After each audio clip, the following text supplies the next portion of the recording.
세러데이 쇼다운, KT 롤스터 대 DN 슈퍼스. For the win, it's okay. A lot of people are still waiting for the win. And maybe Pony's right. He's going to look like a time traveler if he gets this prediction right.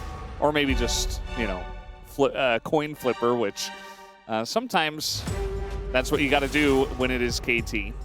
All right, let's jump into this draft, Valdez, as I want to see the proactive early game draft from DN Supers again. I want to see Pyosik on Lee Sin. I want to see Annie if we can for closer. That kind of stuff. That's the kind of draft I want to see. Keep it simple. I know we have the Keep It Simple Rise group, but I think DN Supers are in a category of their own right now. Kisurg. Yeah. Kisdun in this case. As we'll see what this final ban is. The Rumble is still available. Caitlyn ban. It's been one of DuckDom's favorites, even though he hasn't found a lot of success. They haven't found a lot of success with anything, so I still think if you look at his stats, you're like, wow, he's not great at Caitlyn, but I think it's one of his better picks.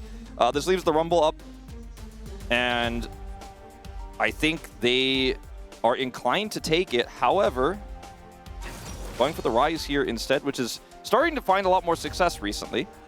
Win rate going up to close to 50 here. Yeah, I think Rise is very solid. He can go with any composition, really, so it's a good first pick.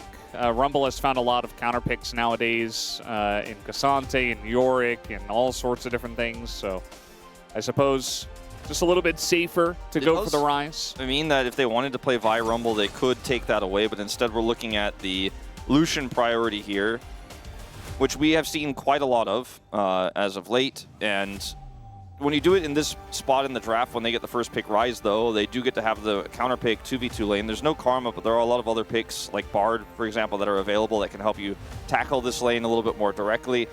The Caitlyn ban makes a lot more sense, though, now that we see the Lucian come through. And instead of going for the Emilio pick here, they want to get the counter pick for BDD first, which will be a Talia to match the global rotation. Pretty high priority in game one of a series like this with so much left available, but he is going to lock that one in early. I don't think, even though DuckDom is known specifically for Aphelios, that they will go for Emilio pick away here, and instead it'll be the Misfortune Nautilus.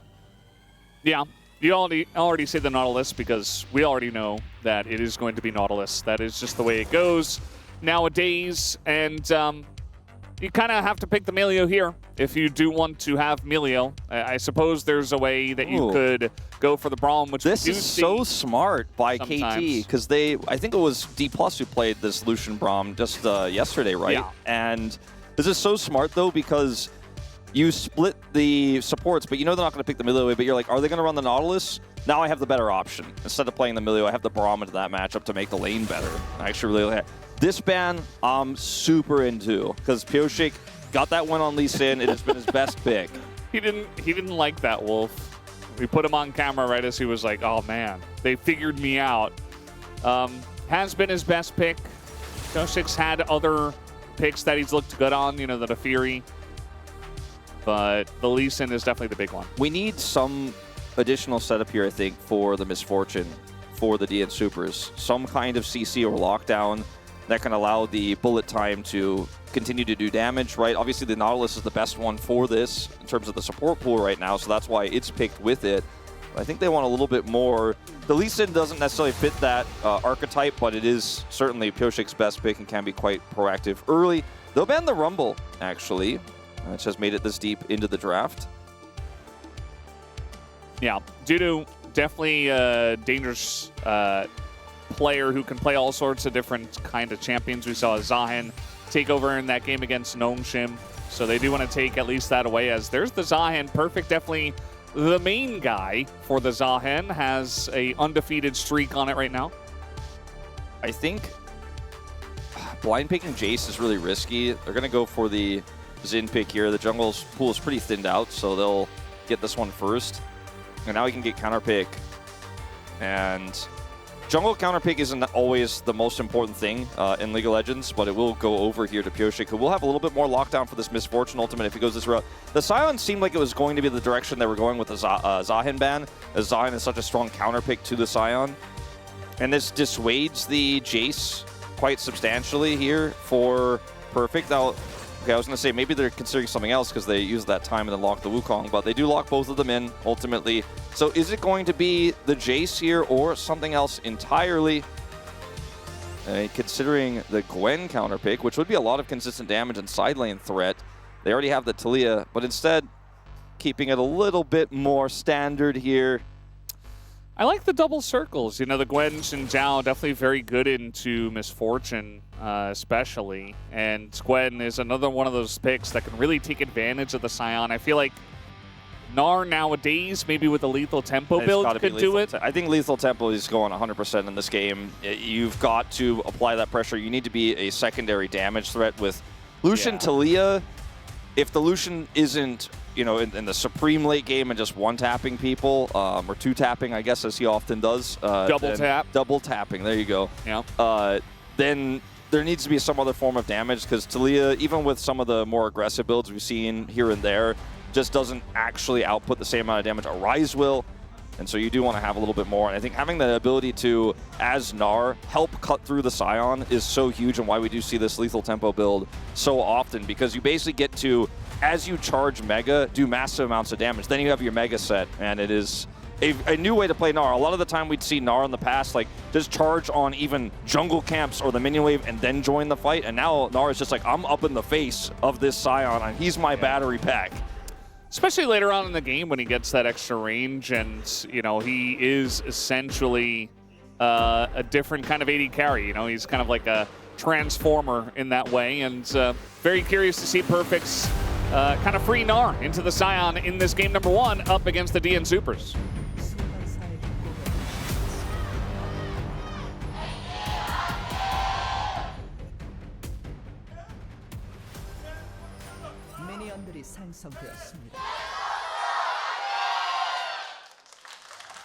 Alrighty, game number 1. We're here for Saturday's showdown. Tomorrow, the last day of round 2 before we do move into the road to MSI.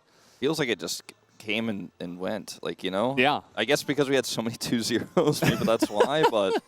Yeah, well, you know, the script writers, they were like, well, we had a lot of 4-0s, well, 4-game days, I suppose you should say. Now we're going to get a bunch of 6-gamers and 5-gamers and longer days and more interesting back-and-forth series. The scriptwriters didn't figure out that, like, before all the stakes are set, you know, like when you're still, or when all the stakes are done, like when they're still alive, when we're fighting for Rise and Legend, like maybe that's when they should have been like, you know, I think it's time for some 6-gamers. Yeah. They're like pulling them out here at the end where we're like, all right, well, it's KT against DNS. DNS going to get an upset win, but not win the series like they did against Nongshan. That would be terrible. Don't do that, scriptwriters. That's not the tension everyone wants. If you're going to do that, you better have DNS picking up the W at the end. Yeah. No offense to KT, but, like, let's be real. I really do feel like that's what we all wanted to see. You were talking about the fans just waiting for DNS's series win.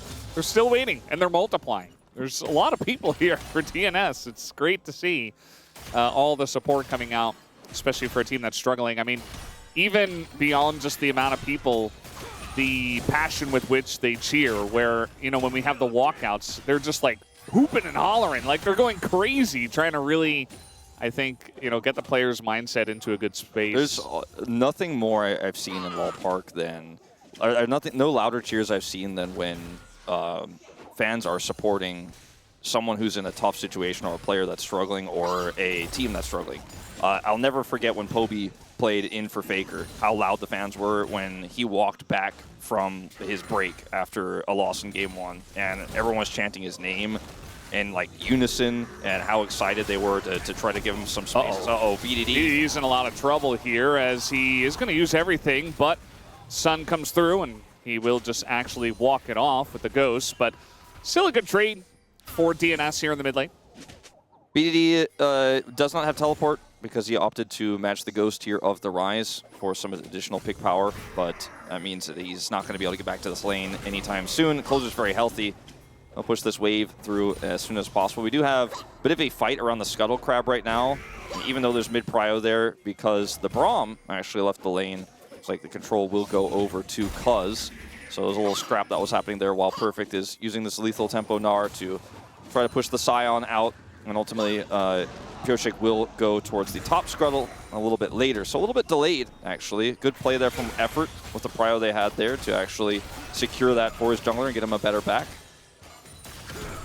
And we immediately go down to the bot lane. Duckdom taking essentially max damage that you can take from Illusion in that sort of a trade.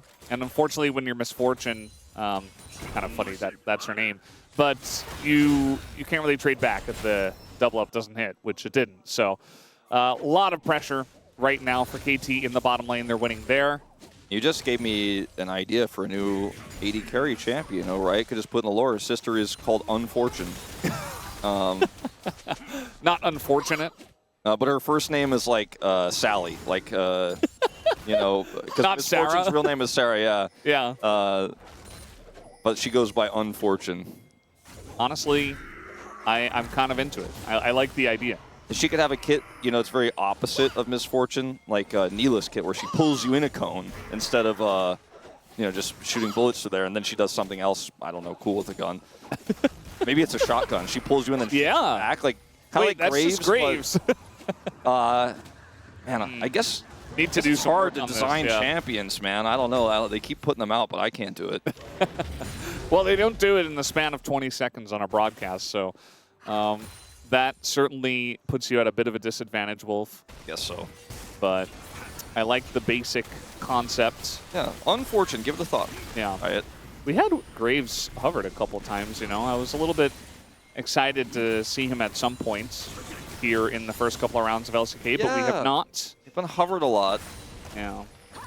Puzz is, speaking of hovering, Yeah, trying to make a play here on a closer who does not have his flash, but he is able to walk away from the knockback, and that will save his life. I think if he gets knocked back, stunned, the Xin Zhao's right there, you're just dead. yeah, if BDD had his Ghost there, probably would have been able to set that up, but didn't have it from the previous play, which closer also would have had his Ghost if he hadn't used it, so it's all fair in the end. But we have seen so many disastrous moments for Cuz and BDD here in round 2 with that type of play being overforced. This time, they commit the ult from BDD, but they decide, you know what, let's just walk away.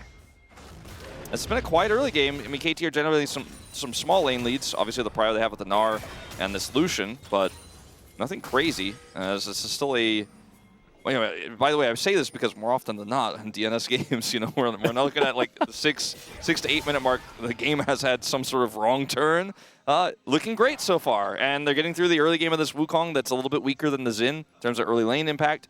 Pioshik, don't cast or curse me right now. Yeah. As Effort in trouble. Yeah, he's in a bit of trouble here. Might be forced to flash away, but actually the peel is good enough, and the stun was going down onto Duckdom as the Q did land, and now we got a 2v2 in the upper river, but looks like Cuz kind of got the jump on a Pioshik, and with the prio from top lane, it doesn't look like DNS can do much about getting Pioshik level 6 on that. BDD already used his Weaver's Wall, so it's not like they can try to go and take his red buff away from him and look for a fight there, but he is not going to get level 6 off of the Scuttle that he wanted, because that would have allowed them, like if he was able to smite that Scuttle and get 6, they actually could have taken a team fight there for sure, but just didn't have enough control.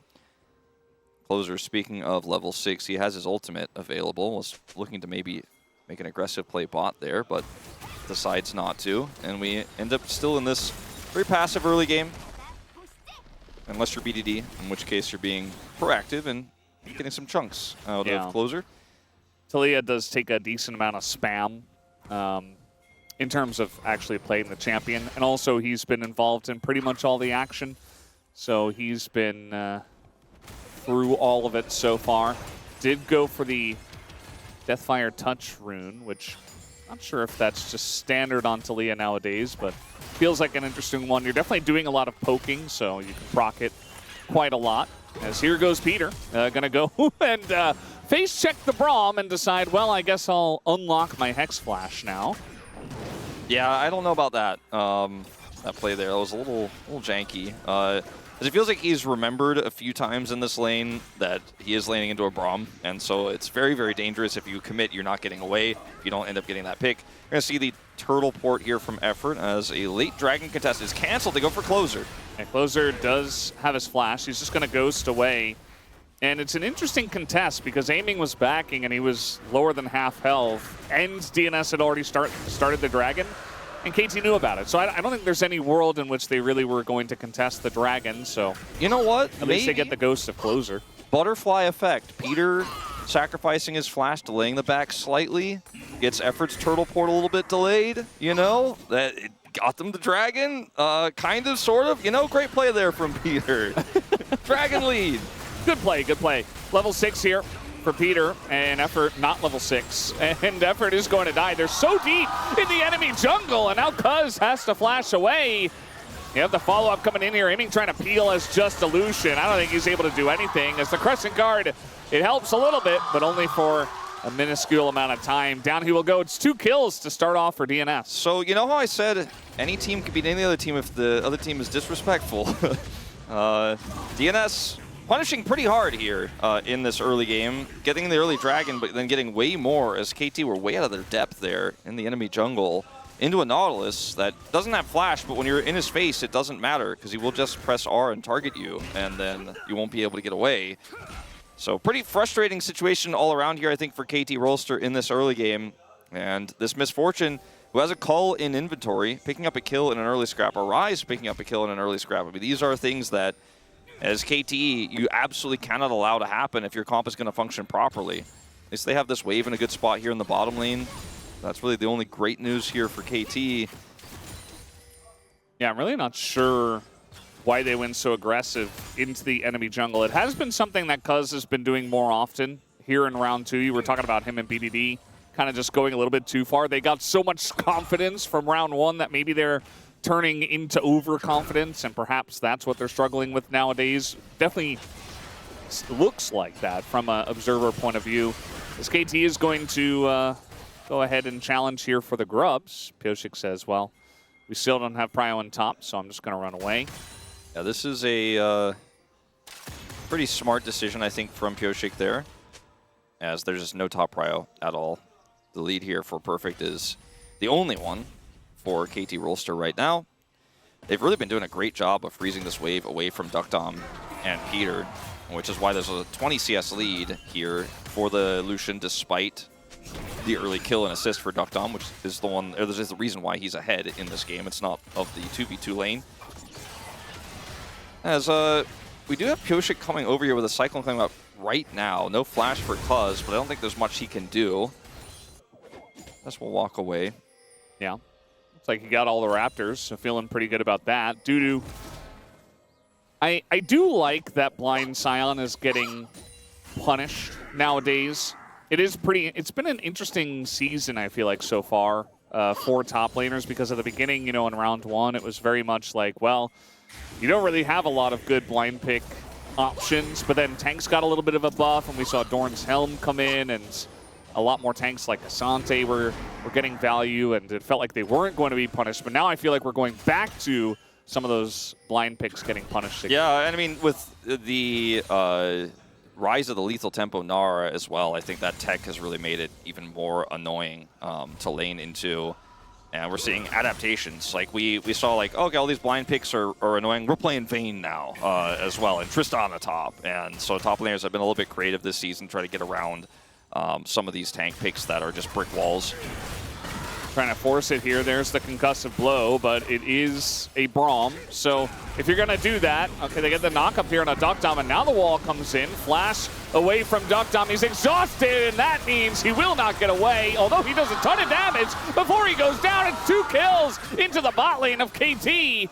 As now Cuz in a really rough spot, and Closer's running down BDD. Cuz eventually will fall, and you imagine BDD will do the same. The response here from DNS in the bot lane is fantastic. Yeah, that was really poorly executed by KT.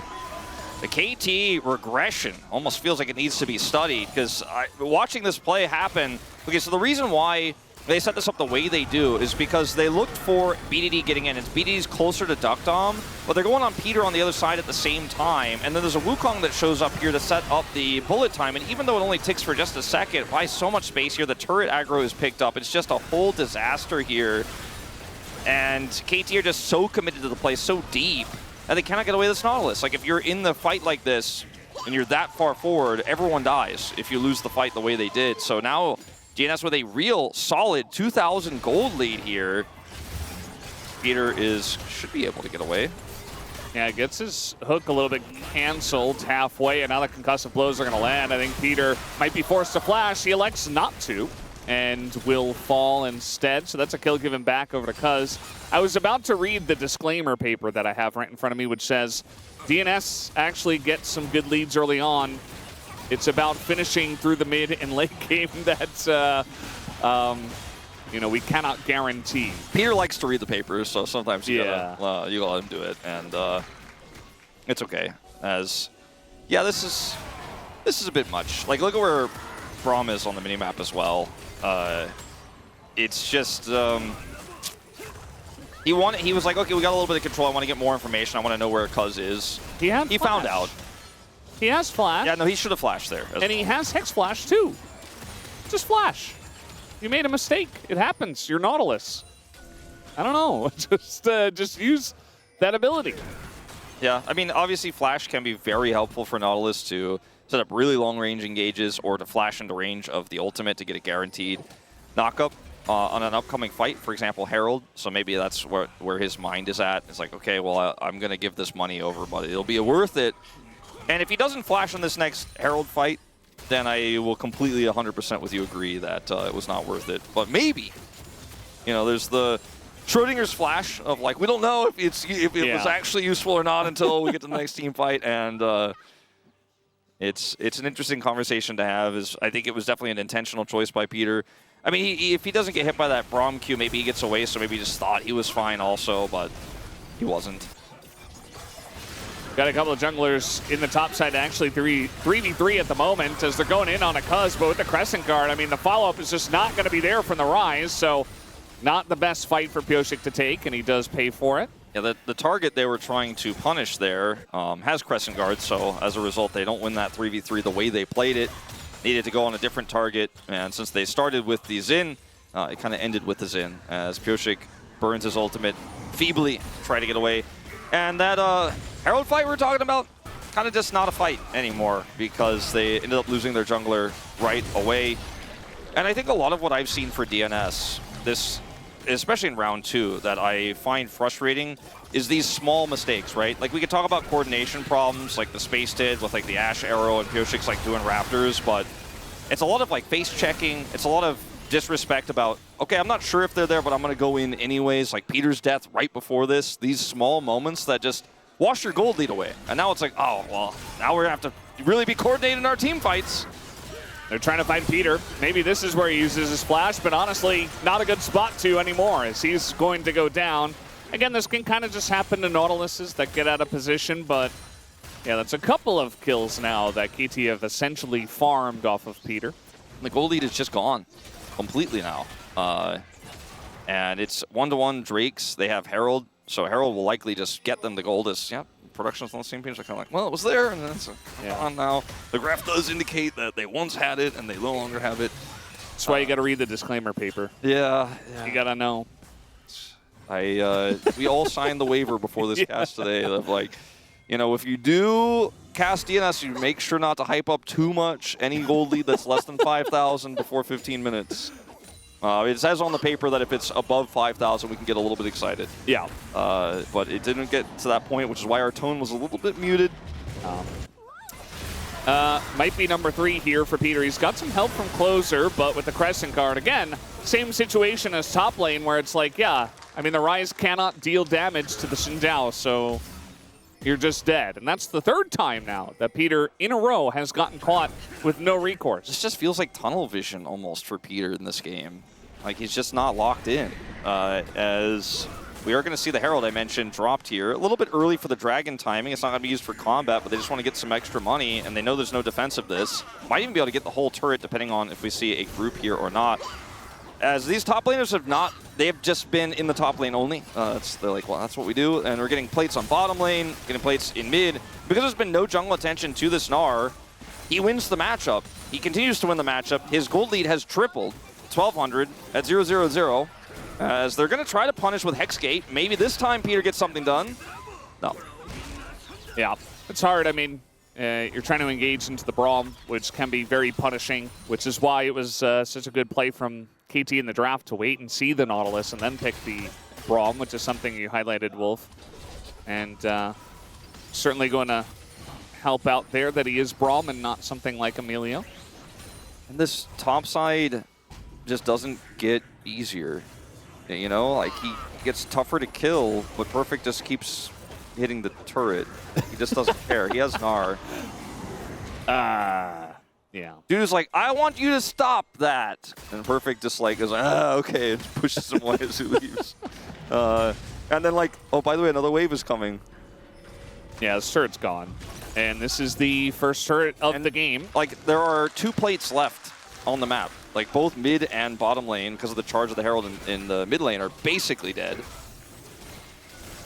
DNS, I mean, they're going to get position here on the Drake. It looks like KT, they just say, you know what? I mean, it's just one Drake. We're going to get the mid turret. I think that's a lot more valuable at this point in the game, assuming they get the turret, which, yes, they will. The culling will come out here. Aiming's like, oh, yeah, got to kill that turret, which he will. There was no call to try to set up for a play. Like, Peter has his ult. He has flash. I think Closer might just be dead here. Flash over the wall. There's the knock-up already primed from Cuz as the slow comes in. And a little bit of help, actually, from Pyoshik. He will get there, but the 2 mid laners, both of them, will fall down in the trade. We got a TP coming in. Yeah, Dudu here wants to make this happen. And Cuz with the Crescent Guard, but I think up against all 4 of these guys after the stun will be pretty easy to take them down. And Amy makes the call to push. Obviously can't really do anything there. There's too much CC between him and trying to save that play, which is the correct call. He's got a huge wave there, so might even pick up some additional plates on the inner turret. So initially here, I was like, what I was about to explain was I thought DNS could have looked for a Realm War play during the Dragon to try to punish KT's pull-off there, but they didn't. Instead, they are able to get the wraparound here as Closer kind of baits them in. TP comes down just for extra secure here from Dudu, and Cuz does end up getting slowed, knocked up, and then taken out. So really good play from Dudu there on the Scion after so much time locked in Gnar jail. But the end result still is like KT get all 3 outer turrets, and the gold lead remains. Look at the top lane gold lead right now. Yeah. He has 2 items. Black Cleaver, very nice when you're attacking a Scion a million times a minute, and the Scion has no option to trade back. You see aiming there, he was like, nah, you know, actually, I'd rather not get that cannon. He was like, nah, it's not feeling it right now. He's also like waiting for DNS's first win. He could have easily autoed that cannon, I don't know why.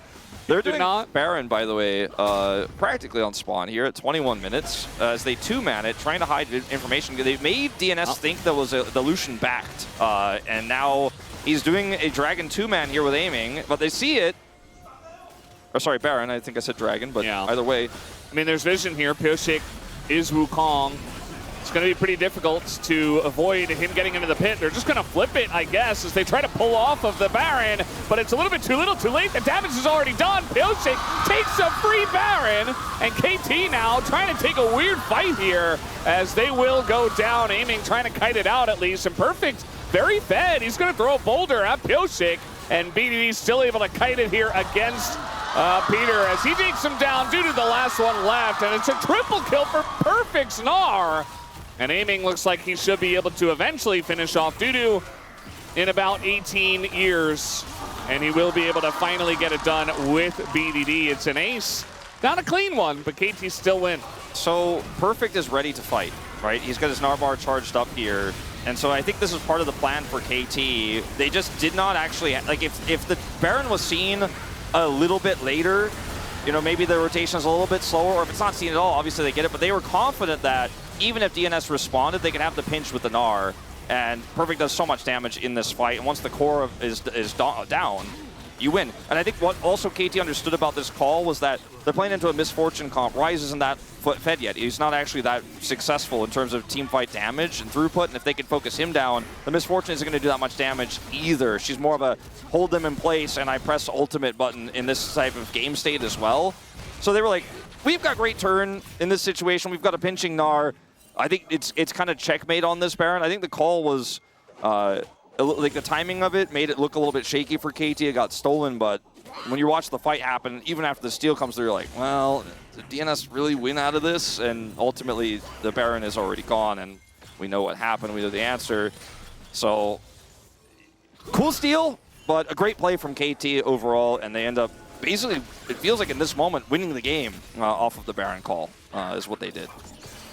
Yeah, it definitely feels like they're in major control at this point in time. I mean, you can see that they didn't get the Baron buff, but the map kind of looks like they did, where they're pushing in mid and in bot and trying to control the map as much as possible. Some great deep vision around the blue buff of DNS, which will allow them to take down this Hextech Drake, no doubt.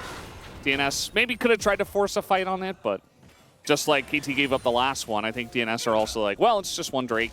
We don't necessarily have to when we're not in a good spot on the map. There's definitely a lot bigger issues they're focused on right now, like making sure that they're not going to have their inhibitor turrets started to be whittled away out with that mid push. Closer's got some extra free time to try to work towards his actualizer here on the top side. It does get level 16 as well, but they are going to need his help eventually here. You have to think Dudu is just trying to buy space and actually doing a great job weak siding here for him to take this turret. I think he is going to be able to get the first turret here for DNS this game. And like you said, you're not going to fight for this dragon. You absolutely cannot. You have no prio in mid or bottom lane, and you're just getting your rise towards that third item that's so critical for him to be able to have that damage output that you don't have with your Misfortune right now. So, good call. I mean, he's 2 levels up on BDD right now as a result of his extra time spent. Will he get punished, though, is the question. Looks like he might. Weaver's Wall is ready for BDD to follow, but he's too far away. You can see the idea for KT trying to chase him, but doesn't quite line up. I think the Ghost coming out from Closer as well going to help out a lot. Gets him enough distance. Maybe now we slow down once again, Wolf. I was just going to say, like, that overall, that move from DNS was pretty much a net positive. Like, they got a lot of money on their rise. He escapes. KT get nothing. They weren't able to even get that bottom inner turret down. They weren't able to damage the mid inhibitor turret since the inner is already gone. Like, there isn't much for KT to get besides, oh, I guess let's try to get rise, and he gets away. So, I mean, I think DNS are doing the best they can in this situation. I think should be very happy with the amount of money that Closer just picked up. Again, the game state is pretty rough, but you're going to need that rise. He has been their big win con for a lot of this game, even though it hasn't actualized yet. Yeah. Pun intended. Soon it will actualize, surely. And, I mean, if you look at all the gold leads across the map, really, the current gold lead that KT have as a team is just the top laner. So if you could maybe fight when Perfect's not there because he is a top laner, or if you are able to match your carries to the bottom 2 carries, perhaps you can still win. You know, if Dudu just stands in the front, takes up a lot of the damage from aiming or something, and then maybe you take him out. There are still ways for DNS to play, even though, you know, the gold lead, the map control not necessarily in their favor. As Piosik's looking for an angle, he is going to show. They go in on to effort, and now the Realm Morph comes in. Closer goes directly into 4 people and will go down. As now you got the knock up here from the Scion. They take down the Lucian. As now Duckdom in a little bit of trouble, but Perfect going very deep to try to take him out. And I think eventually BDD might be able to get the job done. They take down Piosik, and BDD just barely is going to be able to take out the Misfortune. As we do see going in onto Peter here. He is quite low himself. As Dudu trying to peel actually up against Cuz, who's getting low himself. And eventually he barely gets away. At the end of the day, Perfect still looking to try to push the envelope here. Perfect, I think, wins this eventually, right? Like, Dudu, I need to be careful. Yeah. I think he does, yes, as nearly takes him down. We got a that lethal tempo is rolling, and you just cannot actually get on top of me. He was able to hit a few of those Qs. So looking at this initial play here, it's actually kind of, and when you look at Closer, I'm like, okay, what are you doing? But it actually kind of works out because he baits, he buys a lot of space, he gets his Seraph shield, and then Dudu is able to collapse it, and you're sure he dies, but the Misfortune ultimate is set up because of him. I'm not trying to say, please try this at home or anything like that, but it ended up working out. Duckdom also, with his red buff, is also able to kill BDD here, which is really huge because if BDD lives, then I think this fight gets even more complicated for DNS, and they might end up losing their inhibitor. Is Duckdom? Yeah, he doesn't have flash, and you saw Effort right at the beginning of that play just flash and land a Q. And now that Duckdom's dead, kind of backing in certainly a dangerous spot, even if you have a little bit of vision there. That should mean Baron for KT. It certainly should. KT, this time, completely uncontested on Baron, this time with full control, not a risky Baron or anything of the sort.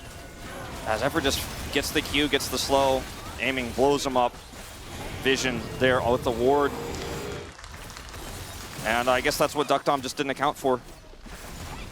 That's a very common ward that you see placed down in mid lane after a team pushes up to an inhibitor, specifically because, you know, sometimes they can take that path from mid lane directly into a jungle, and it can give you a good idea of where they're going on the map. And I think Duckdom definitely should have considered that when he backed around that area. You always feel so safe as Misfortune. You shouldn't in this game state, but when you have your BF and your shield and you're just, or Bloodthirster, sorry, BT. Yeah. And you're just kind of saying, well, I'm clearing waves. I'm trying to get us back in this game, looking for the next setup. And you don't expect the flash Braum Q. I don't know how many points he has in it, and Ox isn't here today, but yeah, it can be the deadliest, actually. He's probably still shaking his fists at the clouds, and the clouds in this case being the points in Q from home, assuming he is watching this game. And KT with this Baron, it feels still pretty good for them. Like, yes, this game has not been the, okay, we're going to get a lead and crush you in 25 minutes kind of LCK style with no mistakes kind of game. It's definitely been a more KT style up and down wild ride, but they're still very much in control right now.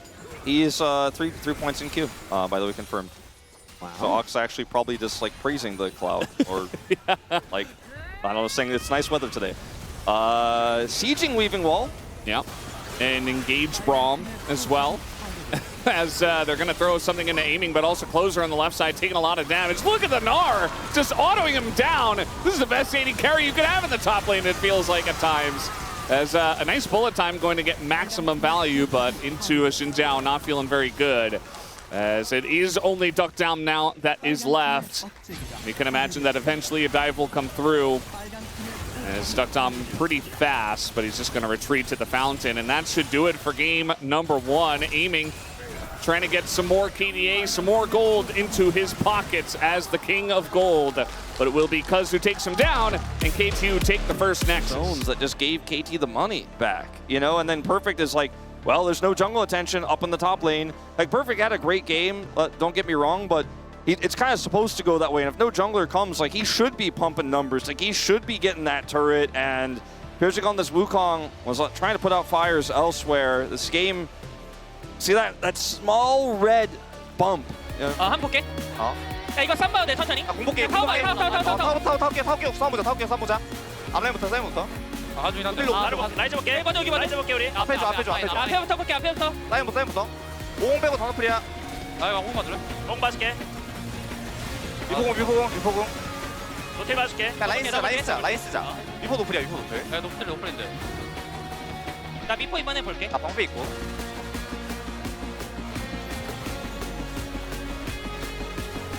끝. 잠깐만.